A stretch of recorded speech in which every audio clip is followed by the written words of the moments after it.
Allah, kebetulan kita berada pada bulan Ramadan ya, bukan sebuah kesalahan, tapi memang kebetulan. Bulan Ramadan kalau kita pikir-pikir, kita selalu terbersih bulan maghfirah, bulan ampunan Allah, bulan rahmat, bulan rahmatnya Allah. Tetapi di luar itu, yang harus kita pahami kembali juga adalah bahwa bulan puasa atau bulan Ramadan adalah bulan jihad. Bulan puasa ini bulan jihad. Seperti yang saya alami saat ini, menceramahi orang yang haus dan lapar itu tidak gampang. Apalagi yang ceramah juga lapar, itu tidak mudah. Maka ini jihad juga. Jadi bulan Ramadan ini bulan jihad. Setidaknya di bulan Ramadan ini ada beberapa bentuk jihad yang harus kita pahami kembali dan mungkin bisa kita terapkan dalam kehidupan kita. Yang pertama, Ramadan itu adalah jihad dalam bentuk perang. Tapi kalau kita memaknai ini adalah kembali kepada sejarah Rasulullah dan para sahabat. Banyak sekali perang yang terjadi pada bulan Ramadan. Di antaranya adalah perang apa? Yang lomba LCTI waktu itu perang apa? Perang Sarung. Perang Sarung itu untuk anak-anak di Masjid Al-Tarawih ya. Itu perang Sarung. Di antaranya perang apa? Mungkin yang putra bisa jadi lebih pede. Perang apa? Perang Badar. Perang Badar Kubro. Bayangkan kalau perang Badar umat Islam tidak gemilang, maka apa nasib umat Islam seterusnya? Nah, perang Badar itu terjadi pada bulan Ramadan. Sebelum perang, Rasulullah pada malam harinya bermunajat kepada Allah, ikhlas, menyerahkan semua kepada Allah. Kenapa? Karena kalau dia dari segi kekuatan nggak masuk antara kekuatan orang kafir dan orang muslim saja. Kemudian di bulan Ramadan juga terjadi perang Tabuk. Begitu pun dengan Fathu Makkah. Ini adalah perang-perang atau peristiwa di antara yang terjadi pada bulan Ramadan. Alhamdulillah saat ini kita tidak mengalami lagi yang namanya perang.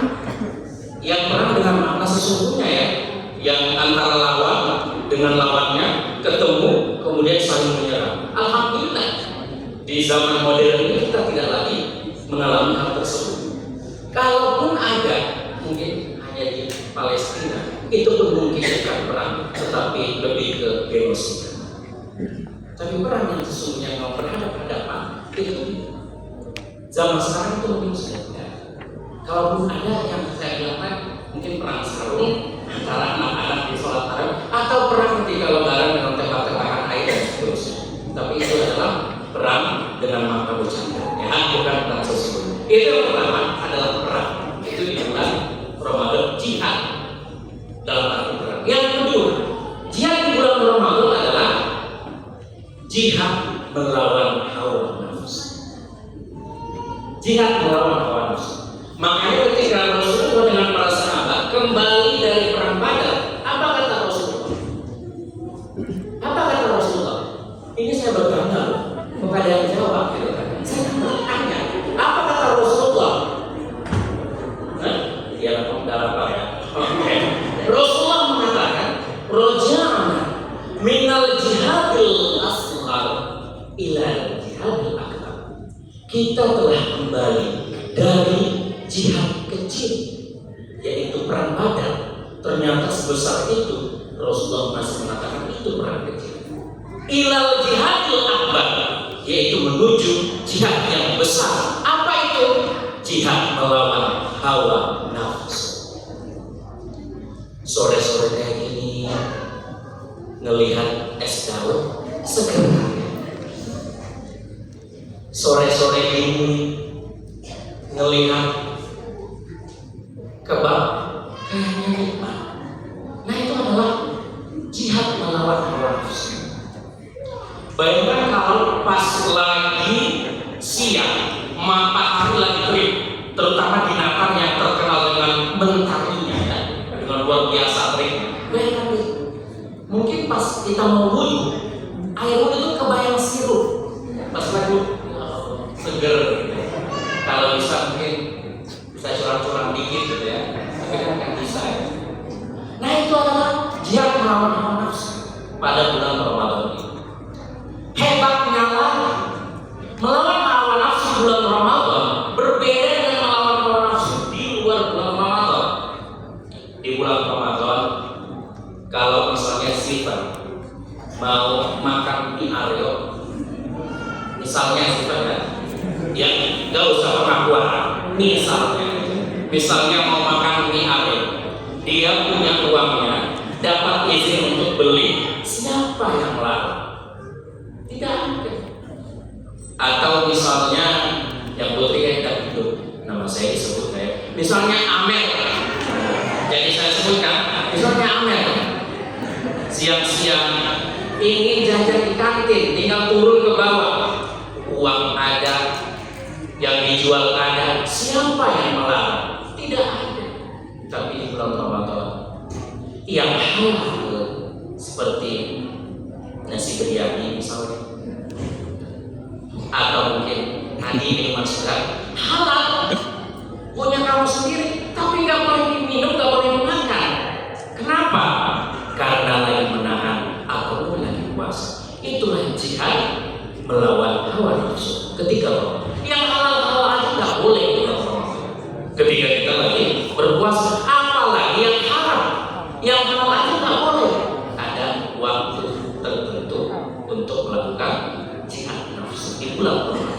Nah itu adalah jihad yang betul. Masih lanjut tadi? Atau kalau sudah? Tapi kalau sudah ini masih lama untuk buka puasa. Saya lanjut aja. Yang jihad yang ketiga adalah jihad melawan setan. Lah, bukannya setan kalau di bulan Ramadan itu dibelenggu? Bukankah begitu? Bukankah begitu Ashraf? Bulan Ramadan bukankah setan dibelenggu? Wa zulzilatis syayatin, dan setan-setan dibelenggu. Tapi kenapa kita harus berjihad melawan setan? Dan kenapa di bulan Ramadan juga masih ada orang yang kesetanan? Bukankah setan sudah pernah dibelenggu? Jawabannya apa? Fahri. Gak tahu ya? Saya bagi tahu.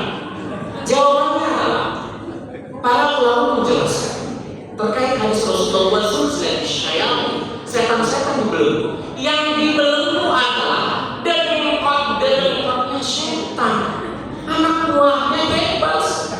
Yang dibelenggu ketuanya, ketua geng. Ada yang menjadi ketua geng di sini? Mungkin perlu dibelenggu juga ya. Baik, yang dibelenggu itu adalah petinggi-petingginya setan.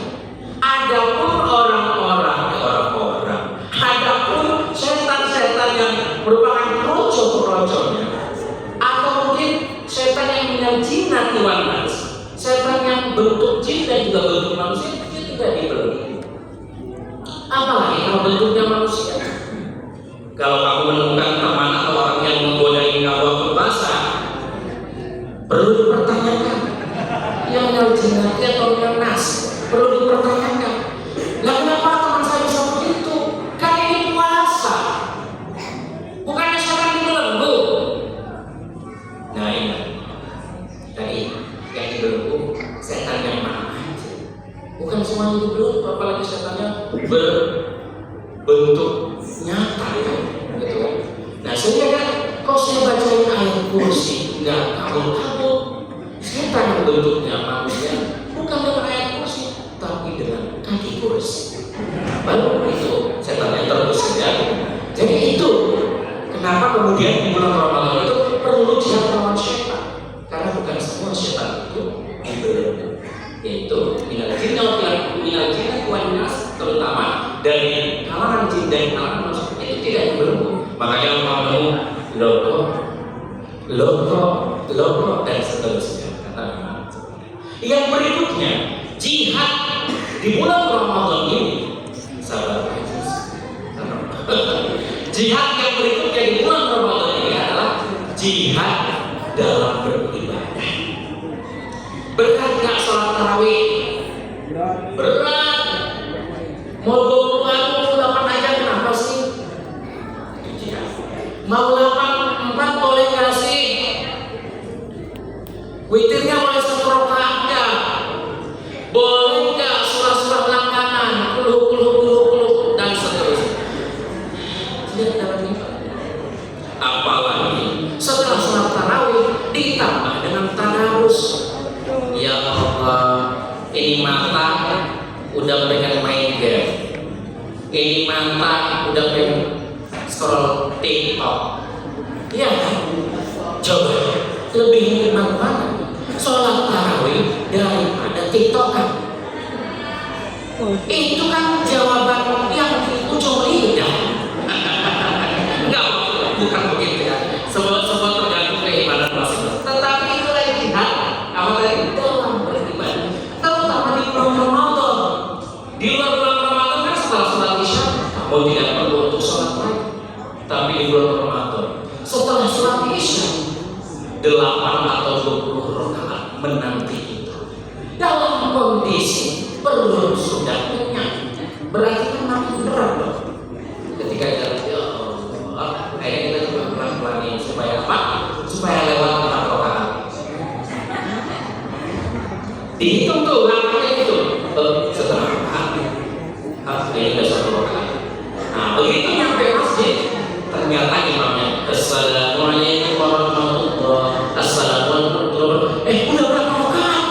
Udah sekarang kelihatan. Udah berapa? Udah selesai. Oh, ini sayang ya. Padahal nanti ada nggak yang begitu? Bakir. Ya, saya yakin nggak ada. Maksudnya nggak ada yang jujur. Baik, apa tadi jihad dalam beribadah di bulan Ramadan? Belum lagi tadarus. Tadi tadarus Al-Quran harus khatam di bulan Ramadan. Berat nggak? Berat. Belum lagi kalau pas bulan Ramadan juga disuruh sekolah. Mana pas tahunnya diketukin tugasnya beda lagi. Oke, jadi dari kesalahan tugasnya di sekolah. Ini pertama. Baik. Oke, jihad. Apa lagi saya? Jihad dalam beribadah. Berikutnya jihad dengan harta. Di bulan Ramadan jihad dengan harta. Apa itu? Di antaranya sedekah. Makanya apa? Fi Muhammad hadis Rasulullah mengatakan sedekah yang paling utama adalah sedekah pada bulan Ramadan. Kenapa? Pahalanya dilipat gandakan. Mungkin bapak atau ibu di luar bulan Ramadan juga mungkin adalah orang yang gemar bersedekah, adalah orang yang gemar berbagi. Bagus, insya Allah berkah dan masya Allah tabarakallah di luar bulan Ramadan. Tapi di bulan Ramadan harusnya lebih. Kenapa? Pahala dan ganjarannya jauh berlipat-lipat. Makanya di Ramadan ini kita harus jangan sungkan-sungkan untuk mengeluarkan harta kita untuk sedekah di bulan Ramadan. Karena ini kesempatan di antara 11 bulan, hanya bulan Ramadan yang pahalanya berlipat-lipat kali dibandingkan bulan Ramadan.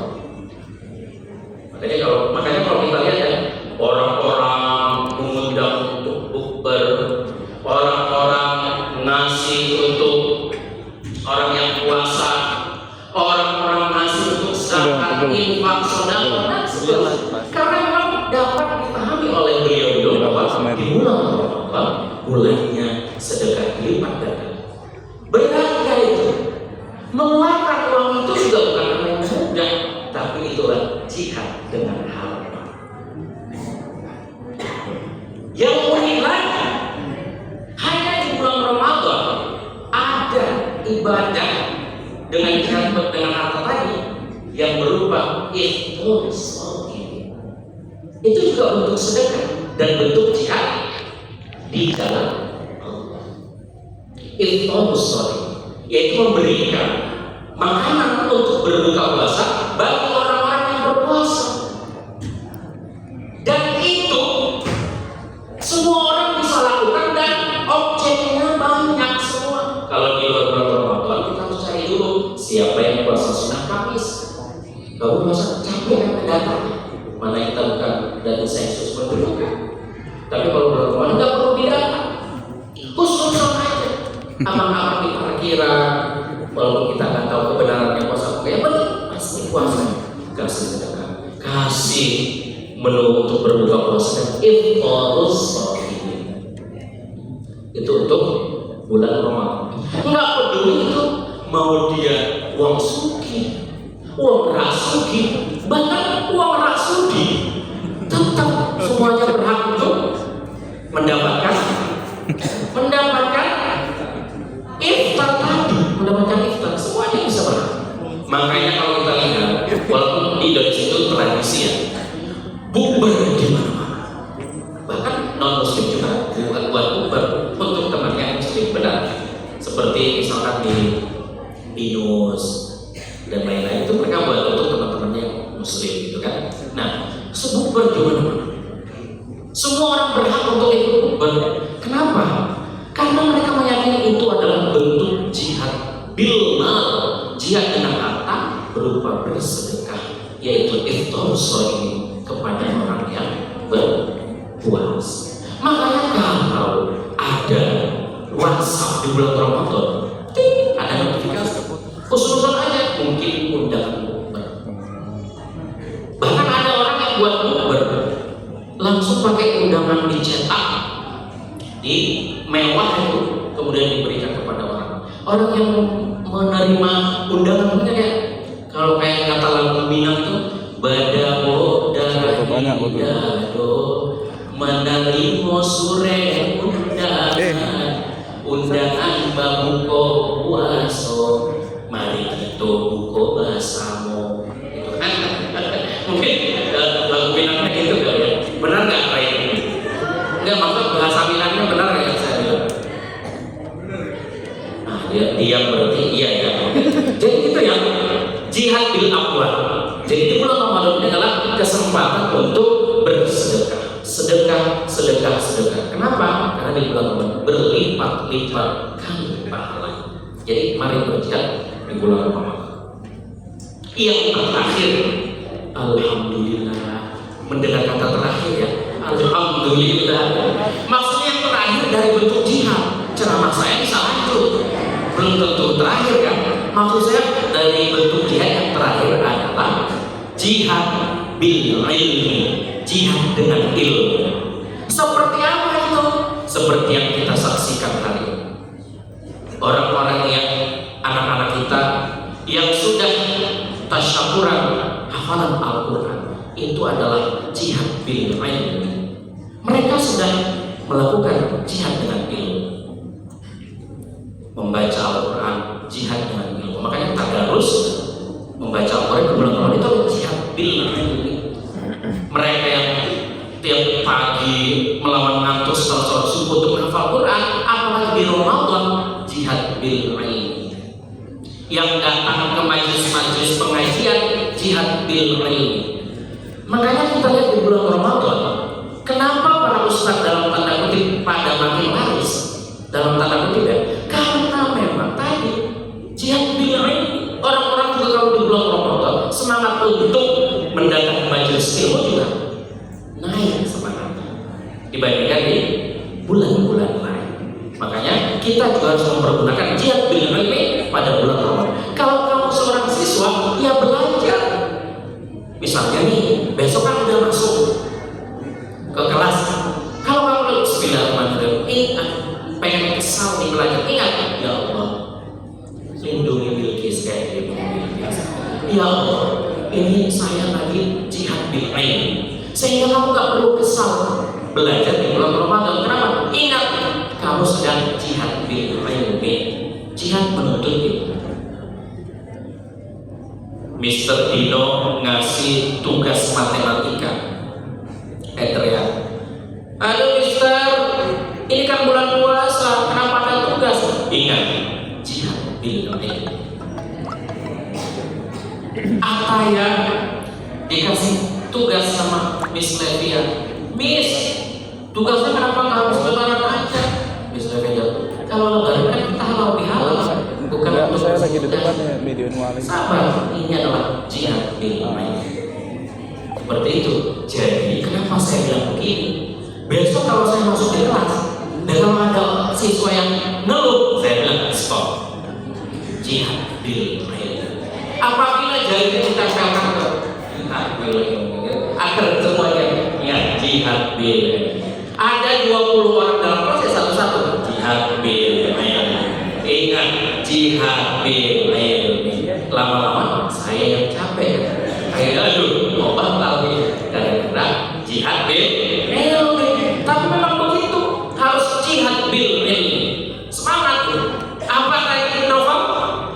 Jihad. Yang semangat apa? Jihad. Jihad bil ilmi. Terutama acara yang kita gelar pada hari ini itu untuk para penghafal Al-Quran. Membaca aja. Apa firman hadis? Ya'ti yawmal qiyamah syafi'an li ashabi. Orang yang dekat dengan Al-Quran, membacanya, hanya membaca saja, kamu rutin jadi sangat digemari baca Al-Quran. Ya'ti yawmal qiyamah syafi'an li ashabi. Al-Quran nanti di hari kiamat datang sebagai pemberi syafaat untuk orang-orang yang akrab dengan Al-Quran. Misalnya Mario ketika dihisab hari kiamat, amalannya tinggal 2 jengkal lagi masuk surga, kurang, udah mau jatuh. Kemudian Al-Quran datang. Mario, jangan bukan Oreo ya, jangan ingat buka puasa. Mario, dulu kamu sangat gemar baca Quran. Nih, saya kasih bantuan atau syafaat. Akhirnya apa? Yang Mario tadi udah mau jatuh ke neraka, ini contoh, bukan doa ya, contoh. Akhirnya apa? Dia melenggang masuk surga. Melenggang masuk surga, dapat syafaat karena Allah. Menurut Risana paling besar, orang yang paling cepat jatuh pas sirat siapa? Siapa yang paling cepat jatuh? Orang kafir? Bukan. Orang yang berprofesi sebagai model, karena jalannya nggak lihat ke bawah. Jatuh, nggak lihat ke bawah. Itu adalah jokes di bulan Ramadan. Jadi supaya tidak terlalu lapar ke jokes bulan Ramadan ya. Ya masih kuat ya, ya. Jadi seperti itu tadi jihad bil ilmi ya. Nah kemudian apa? Seperti yang disampaikan tadi oleh Pak Rahmat kalau tidak salah waktu sambutan tadi ya, bahwa ahlul Quran hum ahlullahi wa khassatuh. Mungkin bisa diterjemahkan Syafiq coba. Ahlul Quran hum ahlullahi wa khassatuh. Bisa lihat teks di bawah. Enggak? Silakan. Mungkin coba diterjemahkan. Ini jihad bil ilmi ini namanya. Ya kan? Di teks oleh gurunya jihad bil ilmi. Kalau kamu tidak tahu, kamu harus bilang saya tidak tahu hal ini. Kalau kamu diam kan saya kira kamu hanya ingin jual-jual mahal. Tahu nggak? Tapi ahlul Quran, kamu terlalu tawakal ya. Oke. Baik, coba yang putri ya. Jangan sampai yang putri selalu menang atas yang putra. Coba yang putri jihad, coba aja. Ayo. Ahlul Quran. Ahlul Quran. Ahli kan diterjemahkan di Indonesia tetap ahli. Oke. Terus ahlullah. tapi harus jangan ambigu ya. Artinya benar tapi jangan ambigu. Kemudian wali Allah ya. Terus apa lagi? Wahsat. Oke, baik. Terima kasih atas jawabannya. Udah bagus. Tepuk tangan untuk Risa. Ya, pemiliknya siapa? Risa. Jihad jihad ya. Oke, karena apa? Selempang Risa hijau lebih mentereng jadi lihatnya Risa. Oke, ahlul Quran. Ahli Quran. Betul. Nggak perlu lagi kita terjemahkan ahlinya apa gitu. Tapi berikutnya ahlul Allah. Mereka adalah ahli Allah. Maksud ahli apa? Keluarganya Allah. Dalam makna majazi, dalam makna kiasan, keluarga Allah artinya apa? Tadi mereka semua yang mulai dari 1 juz sampai 20 juz yang tadi melakukan prosesi, kemudian mendapatkan penghargaan karena apa-apa, sesungguhnya mereka sudah menjadi keluarga Allah di bumi. Mereka sudah menjadi keluarga Allah di bumi. Kemudian apa lagi? Wa khassatu, dan orang yang spesial bagi Allah. Khassat, khusus, orang yang spesial. Tanpa kita sadar ternyata Amara Blitzky apa? Amara Blitzky Iskal. Amara apa? Film anak karena dalam rangka ajar kamu jadi agak lupa nama lengkapnya. Amara Isfana Iskal. Silvana Iskal. Oke, begitu dia menerima dari penghargaan, dia telah menjadi orang yang spesial di mata Allah. Kenapa? Ahlul Quran. Makanya tadi kita dengarkan ya, semua lagu-lagu tentang Allah. Kalau kita hayatnya merinding apa segala macam, karena memang begitu.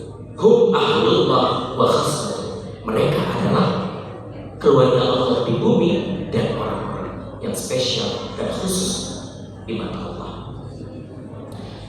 Lalu bagaimana?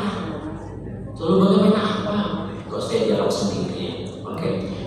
Orang tua bagaimana? Itu maksudnya. Orang tua berarti dapat syafaat dari Al-Quran, dari anak yang bukan Al-Quran, dapat memberikan syafaat kepada orang tuanya.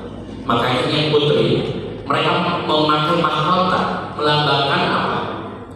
Penghafal Quran. Nanti di akhirat apa? Akan memberikan mahkota kepada orang tuanya. Tapi ketika memberikan mahkota, tidak bisa request warna pink, biru, atau mereknya apa. Semua mahkota adalah mahkota surga, bukan lagi barang dunia.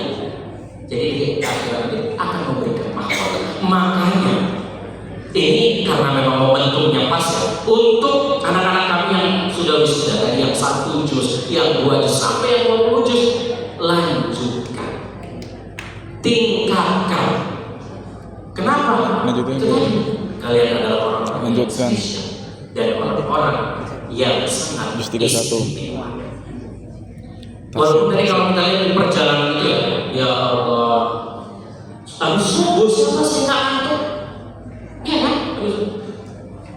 Ya Allah, berat bebanku bawa. Tapi tadi ya Allah, saya ingin menjadi hafil. Saya ingin menjadi hafil untuk Al-Quran. Mudah-mudahan nanti perjuangan anak dan semuanya berlanjut. Jangan stop sampai di sini. Maksudnya, alhamdulillah, Haikal misalnya, ya Allah, alhamdulillah, tahun ini sudah wisuda 1 juz. Cukuplah itu, paling tidak saya udah bisa bawa untuk sholat, untuk jadi imam secara benar. Tidak ada yang menyalahkan itu, tapi jangan cukup sampai di situ. Kalau kamu mampu dan memang berjihad tadi ya, berjihad berarti azam dan tekadnya bulat tinggi untuk menyelesaikan 30 juz, kenapa tidak? Lanjutkan. Muallim, ustadznya galak. Emang siapa? Ustadz Nusron, ustadznya galak paling ketat. Betul, maksud saya betul dalam arti karena memang punya standar itu untuk kamu jadi baik. Kalau saya lama banget tidak lolos dari juz ini, lama banget tidak lolos dari surah ini. Memang iya. Yang enak itu apa? Yang nganggur itu juga capek kan? Nggak enak juga kalau nganggur terus. Makanya nanti kalau gurunya galak, tapi galaknya itu adalah dalam bingkai kasih sayang. Jadi selama ini Ustaz itu dalam sangat sayang kepada anak didiknya untuk ayo hafal Quran. Asal datang, Abi saya mau setoran, melenceng agak kurang tepat 3 ayat misalnya, kembali atau selalu kan hafal lagi, nanti balik lagi. Jangan terbuka hatinya. Kenapa?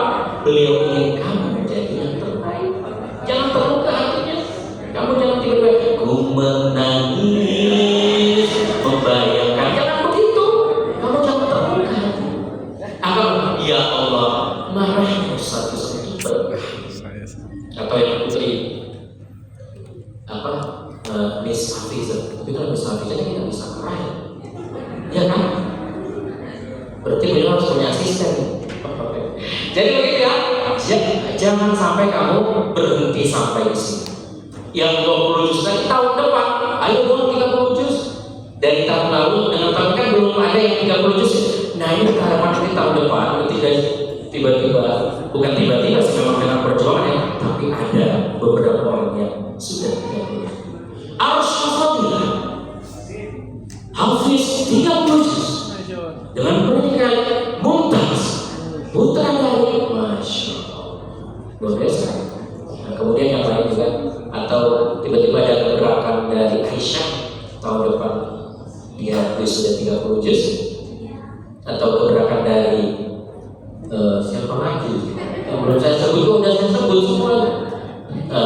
Gerakan dari Axel tiba-tiba tahun depan dia sudah juz 30. Udah ya 30 juz, bukan juz 30, udah tahu juz 30. Siapa yang tahu? Karena tadi kan seperti yang dijelaskan oleh Pak Dr. Dodi tadi, bahwa hafal Al-Quran itu justru memudahkan untuk kita belajar yang lain dan menjadi mudah untuk menghafal selanjutnya. Menghafal Al-Quran itu gampang atau sulit? Gampang. Yang susah membaca, yang susah menjaganya. Makanya kata Imam Ghazali apa? Qayyid suyudaka bil ibaril wafiqati faminal hamaqati antasidal ghazalika wa tatbuka fil apa gitu ya, saya lupa juga itu susah untuk menjaga hafalan. Tapi artinya begini, al-ilmu apa? Wal-ilmu soydun wal kitabatu qaydu. Ilmu itu adalah seperti hewan buruan. Wal kitabatu menulis artinya mengikat, ya, mengikat dengan baik. Kalau dia hafalan berarti mengerjakan adalah wal kitabatu qaydu, adalah pengikat. Qayyid suyuda, maka ikatlah hewan buruan kamu. Kalau udah dapat ikat. Kenapa? Katanya sungguh sangat tidak cerdas orang yang sudah mendapatkan hewan buruan kemudian dia meninggalkan di hutan karena ingin memburu hewan lain. Enggak diikat, dia kabur. Begitu dia dapat hewan lainnya, dia kembali. Loh, kok kancil saya nggak ada lagi? Karena tidak diikat tadi. Nah seperti itulah juga menghafal Quran. Sudah dapat murojaah, jangan kejar. Oh ini teman saya itu udah juz 10, saya baru juz 6. Udah 10 juz ya, saya baru 6 juz. Saya harus mengejar teman saya dulu. Yang 6 juz nggak dimurojaah lagi. Begitu dia dapat 4 juz supaya genap 10 juz, 6 juz lagi pada lupa, kececer kemana-mana. Nah itu harus hati-hati dalam sebagai penghafal Al-Quran. Terima kasih Ustaz Nazar sudah memberikan hadiah jam tangan luar. Jadi itu ternyata waktu habis gitu ya. Dalam hati saya kembali dari apa ya? Oke baik karena waktu jualah yang memisahkan kita karena sudah mau berbuka puasa juga ya. Oke baik, kita cukupkan sampai di sini, mudah-mudahan bermanfaat untuk kita bersama. Wallahu muwaffiq ila aqwamit thoriq, dan kita akhiri dengan membaca doa bersama. Mana kali ya, wa ala kulli niyatin